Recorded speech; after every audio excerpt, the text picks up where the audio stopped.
জ্বলছে আগুন, পুড়ছে ঘরসহ ছাগল গরু নিবিতভাবে তাকিয়ে আছে দেবহাটার সকিনা।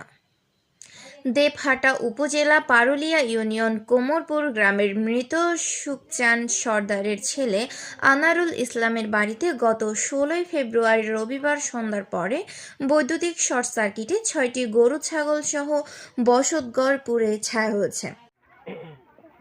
গত রাত্রে অনাকাঙ্ক্ষিতভাবে দেবহাটা উপজেলার পারুলি ইউনিয়নের কোমরপুর, দক্ষিণ কোমরপুর বলে এলাকার আনারুল ইসলামের বাড়ি সহ গোয়ালঘর পুড়ে একেবারে সব ভস্মীভূত হয়ে গেছে এবং দুইটা গরু এবং কয়েকটা ছাগল সহ অন্যান্য অনেক ক্ষয়ক্ষতি হয়ে গেছে।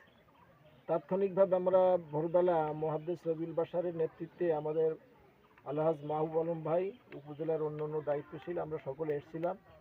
তাৎক্ষণিকভাবে আমরা 15-20 হাজার টাকা নগদ দিয়ে গিয়েছিলাম আর 15,000 টাকা। পারুলিয়া ইউনিয়ন পরিষদের প্যানেল চেয়ারম্যান ইউপি সদস্য ফরহাদ হোসেন হীরা বলেন, বসতঘরে আগুন লাগার সাথে সাথে আমার কাছে ফোন দিলে আমি সাথে সাথে দেবহাটা ফায়ার সার্ভিস স্টেশনে ফোন দিই।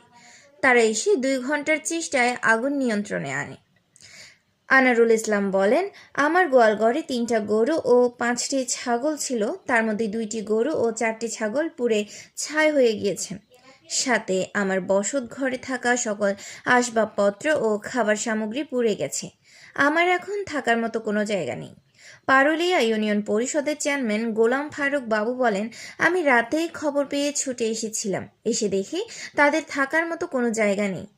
আমি সাথে সাথে মাননীয় যুব ও ক্রীড়া উপদেষ্টার একান্ত সচিব আবুল হোসেনের কাছে ফোন দিই। তিনি আমাদেরকে আশ্বাস করেন তাদের জন্য ব্যবস্থা গ্রহণ করব। চেয়ারম্যান গোলাম ফারুক বাবু সাথে সাথে 1 বস্তা চাউল পাঠিয়ে দেন। একই সাথে আগুন লাগার খবর পেয়ে ঘটনাস্থল পরিদর্শন করেন ও আর্থিক সহায়তা প্রদান করেন দেবহাটা উপজেলা বাংলাদেশ জামায়াতে ইসলাম।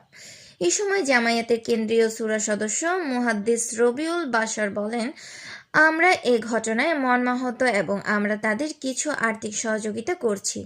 আর সমাজের বিত্তবানদের বলবো তারা যেন এই অসহায় পরিবারের পাশে এসে দাঁড়ায়। এই সময় ওনার সাথে উপস্থিত ছিলেন দেবহাটা উপজেলা জামায়াতের আমির অলিউল ইসলাম ও সেক্রেটারি ইমদাদুল হক সহ বহু নেতা কর্মীরা এবং সাথে সাথে তাদের পরনের কাপড় সহ কম্বল দিয়ে যান। আব্দুর রশিদ, ডাকবাংলা টিভি, সাতক্ষীরা।